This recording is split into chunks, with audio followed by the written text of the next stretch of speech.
नमस्कार दोस्तों। इस समय देश में चुनाव का माहौल है और चारों ओर आरोप प्रत्यारोप का दौर जारी है। लेकिन इस समय हम बात करेंगे साल 2011 की। जी हाँ दोस्तों, साल 2011 जब कांग्रेस अपने शासन काल में लेकर आई थी एक सांप्रदायिकता एवं लक्षित हिंसा रोकथाम विधेयक। तो बात ये उसकी हम करने जा रहे हैं आज। देखिए दोस्तों, जब ये विधेयक कांग्रेस ने बनाया था तो उसके मन में जो सोच थी वो सोच ये थी कि हमेशा जो सांप्रदायिकता तनाव होता है या कहीं भी हिंसा होती है तो उसके लिए हिंदू समुदाय, बहुसंख्यक समुदाय ही जिम्मेदार होता है। ये सोच थी कांग्रेस की। वो कैसे, वो आपको इस विधेयक की धाराओं से पता चल जाएगा। ठीक है, मैं सिर्फ ज़्यादा नहीं, सिर्फ 4 धाराओं के बारे में बात करूंगा। इसमें देखिए, सबसे पहला दोस्तों जो प्रावधान था वो इसमें प्रावधान ये है कि इसमें यदि किसी अल्पसंख्यक समुदाय के व्यक्ति ने बहुसंख्यक पर यह आरोप लगा दिया है कि भैया इसने मेरे साथ ये घटना करी या ये हुआ, तो फिर जो सबूत देने, अपने आप को निर्दोष साबित करना है, वो जिसके ऊपर आरोप लगे उसको साबित करना है। जिसने आरोप लगाए हैं उसको कुछ साबित नहीं करना है, उसको नहीं उसको ही सबूत देने हैं।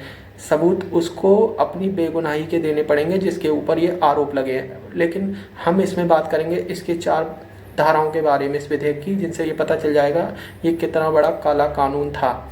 देखिए, इसमें धारा 6 की बात करते हैं। धारा 6 में इसमें कहा गया है कि यदि अल्पसंख्यक समुदाय और अनुसूचित जाति जनजाति की वजह से कहीं पे कोई भी तनाव या सांप्रदायिक हिंसा होती है तो उस केस में इस विधेयक के अनुरूप ही सजा दी जाएगी।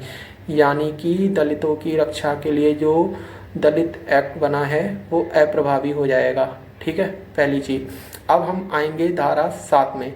धारा 7 देखिए कितनी घिनौनी बात इस धारा में की गई है।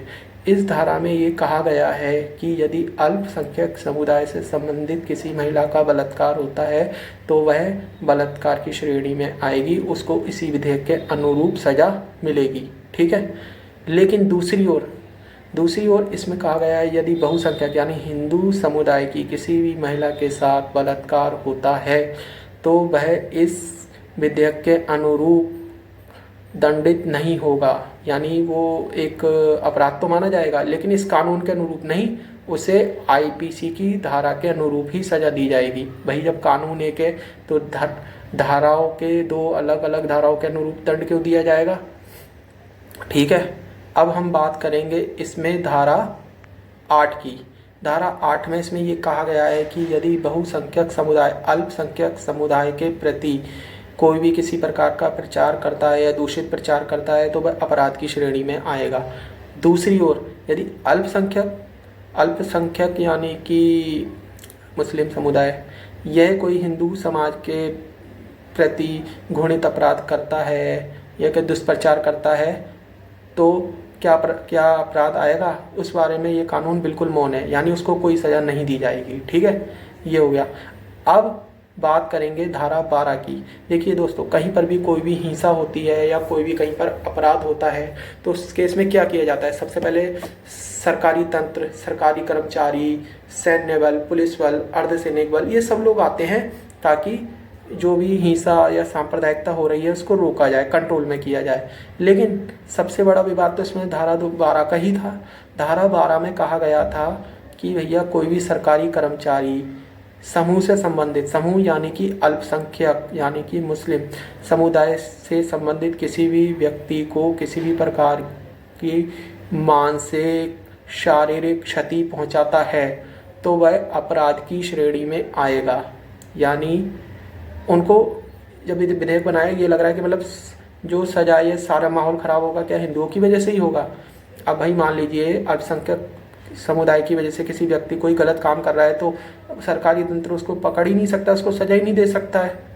तो आप लगा सकते हैं, सोच सकते हैं किस तरीके का विधेयक था। भैया जब हम उसको सजा ही नहीं दे पाएंगे, पकड़ ही नहीं पाएंगे तो यह हिंसा या सांप्रदायिकता रुकेगी कैसे।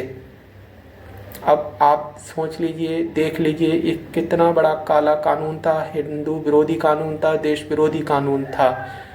इस विधेयक के मैंने सिर्फ चार धाराएं आपको बताई हैं, उससे इतना कुछ पता चल गया है। चलो उस समय तो बीजेपी और अन्य सहयोगी दलों के कारण ये विधेयक रुक गया। लेकिन याद रखिएगा, यदि कांग्रेस दोबारा शासन में आई तो भी ये विधेयक ला सकती है, इसे पास करवा सकती है। अभी भी कई लोग सोच रहे होंगे कि अगर ये विधेयक पास हो जाता तो क्या होता। तो इसका एक प्रैक्टिकल मैं एग्जांपल से आपको बताता हूँ कि जब दिल्ली में भी दंगे हुए थे तो उसमें आम आदमी पार्टी का एक नेता था ताहिर हुसैन, है ना, उसको पकड़ा गया है। वो मुख्य षड्यंत्रकारी था इन सब दंगों के पीछे। लेकिन अगर ये विधेयक पास हो गया होता तो सब कुछ जानने के बावजूद भी पुलिस या प्रशासन उस पर कोई कार्रवाई नहीं कर पाता, ना ही उसको पकड़ पाता, ना ही उसको सजा दे पाता, क्योंकि वो समूह अल्पसंख्यक समुदाय से था और उसके खिलाफ कोई कार्रवाई नहीं हो पाती। तो अब आप इसी बात से अंदाज़ा लगा सकते हैं कि ये कितना खतरनाक विधेयक था। तो अब देख लीजिए, आप सब कुछ जान गए हैं। अब आपको निर्णय करना है कि हमें कैसे और किन नेताओं को चुन के लाना है जो हमारे देश की, हमारे संविधान की रक्षा करते रहें। जय हिंद, जय भारत, वंदे मातरम।